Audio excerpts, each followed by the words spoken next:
What's up, folks?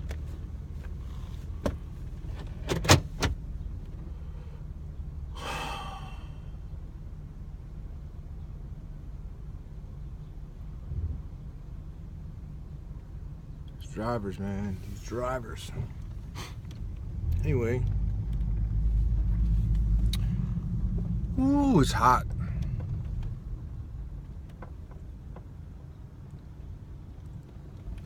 So today, Astro Van.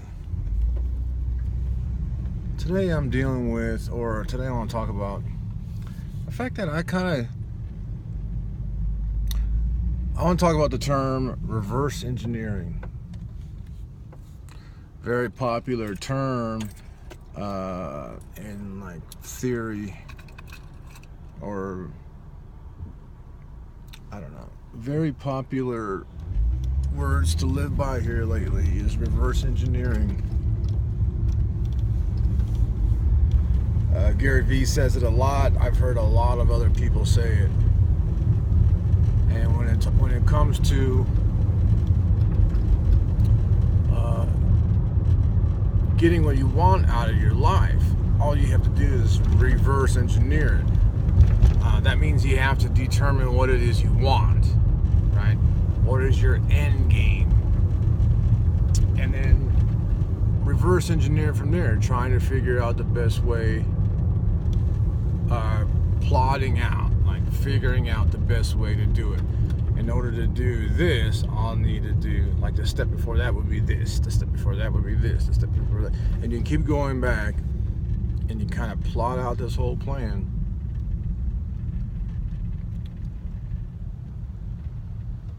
It works. That's how people get, I don't know, that's how countries who, planes land in different countries or weapons land in different countries and they don't explode, then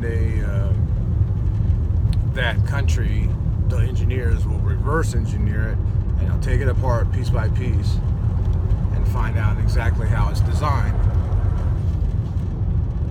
That's practical in that context, and it's practical in any other application. So, for example, Gary Vaynerchuk has always said that he wanted to own the New York Jets. He did the math. It's going to require, I don't know, I forgot what the number was, $30 billion or something, some ridiculous number. But the fact is that he has, because he knows that his end result is buying the New York Jets, he was able to put a dollar figure to it and then calculate how long it would take him to make that amount of money. Easy.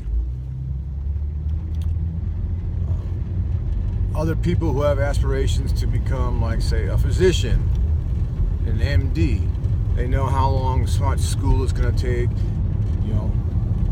They know that they're going to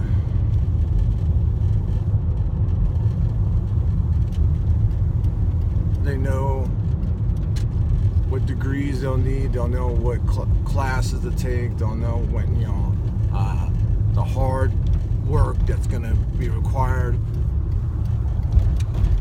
Just by having that end game in mind, you can reverse engineer. So it works.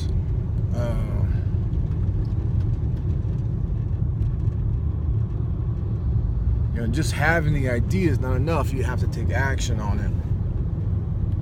But once you decide to take action on it, once you get the ball rolling, things can happen. So here's where I'm at. What is it that I want? What is my end game? Like, I'm ready to reverse engineer something. I just don't know what it is.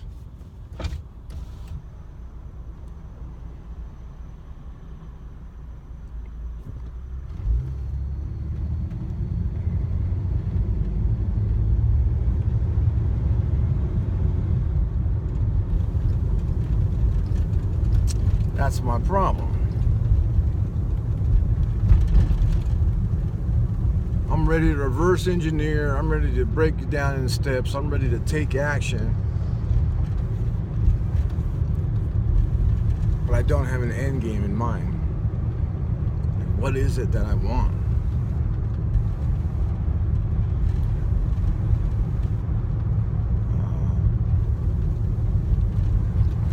I'll have to figure that out. And you just can't say a dollar number, a dollar figure, right? You're like, I want $100,000 a year. Because then why? Why do you want that? Why do I want that? That's not an end game, right? What do you need $100,000 a year for? Is what you need to determine. You don't just shoot for a dollar figure, because then actually that dollar figure will never be enough. Like if you just shoot, one day I want to make this kind of money, and you hit that, and you're like, yeah, I can make a little bit more. So that's where I'm at right now. Like, what is it that I want? Like, what have I been striving for all these years? And have I really been striving for anything other than just making more money?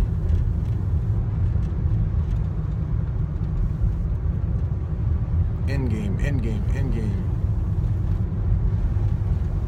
How do you know if you won if you don't have a finish line?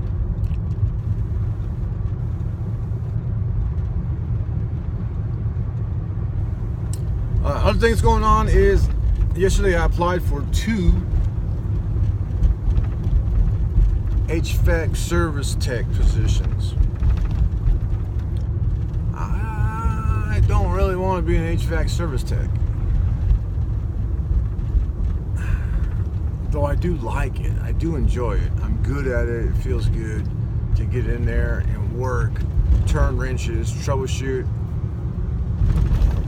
Like I said before, I'm a problem solver. Stupid ass. So I like fixing things. I really do like fixing things of any caliber. Caliber of any caliber. Caliper is a tool.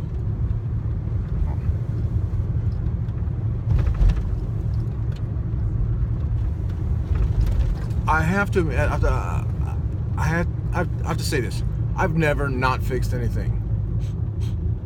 An old instructor that I used to work with said, if it heats or cools, I'll fix it. And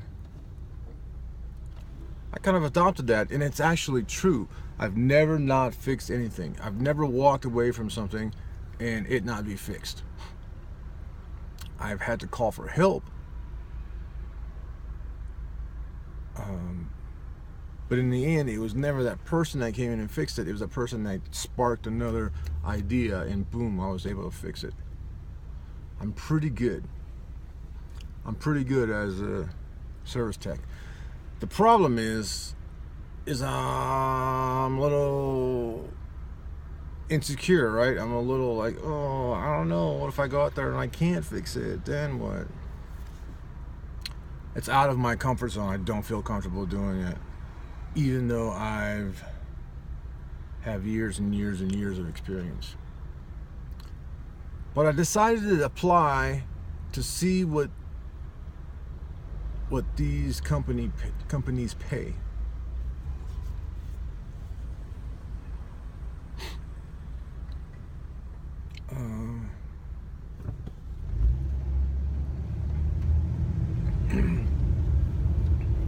Because I do have a short-term goal, and that's to make enough money to get out of my real estate investments, either by selling them or by paying them off.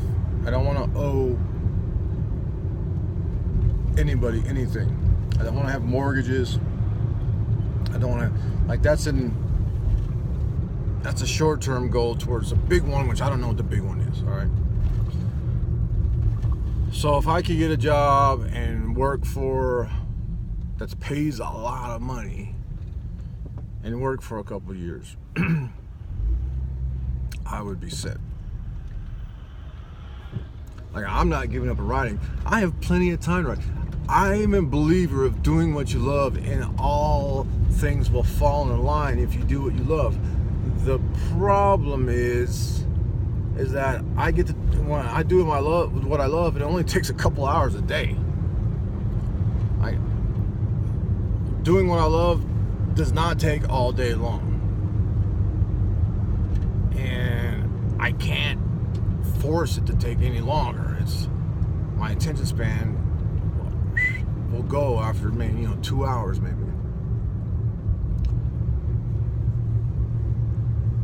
The other thing is, doing what you love does not pay the bills. And these motherfuckers.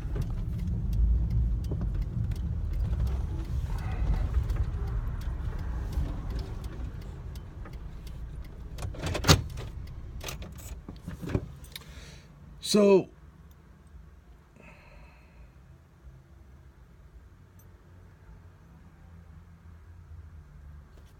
I don't know. Gary Vee makes a point, and he talks about eating shit. Like, are you willing to eat shit?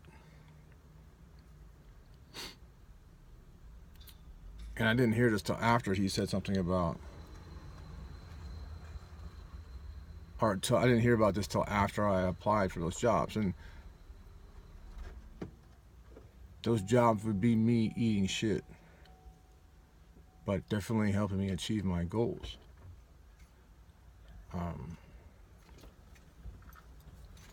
I'd have plenty of time to write. As much as I have now, as much as I take now, I would have it. The other thing is, the money would help me pay off my debts in the forms of mortgages. I don't have any other debt except for those mortgages. And I just want to be done with it. The other thing is, having a decent income will allow me to hire a better editor, or continue to pay for book covers to be made, allow me to afford to go to like conferences and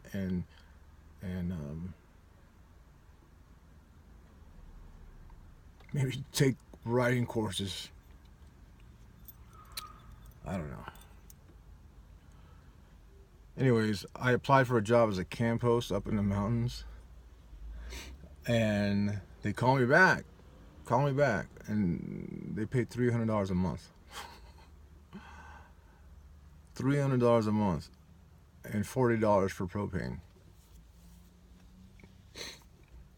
But you get to live there for free. But I don't care, because I already live for free.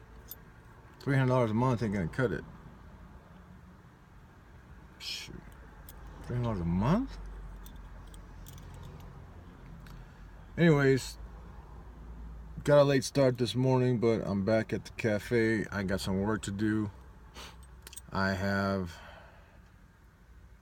a situation I'm not sure if I want to share or not, but it would definitely help a lot of people, so I might have to do it. But I'm going to think about whether I share that or not. Other than that, I appreciate you tuning in. If you got any input on what my end game is, I'd appreciate it. If you know what I happen to be looking for my life,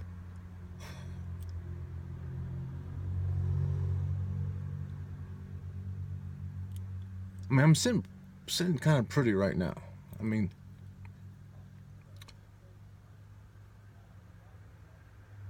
I would like to have a little more money. I would like to be in a nice relationship. But I gotta tell you, life's kind of good for me. I need something new to strive for, because I'm kind of getting bored. All right, folks, that's it. I'll talk to you later. Thank you.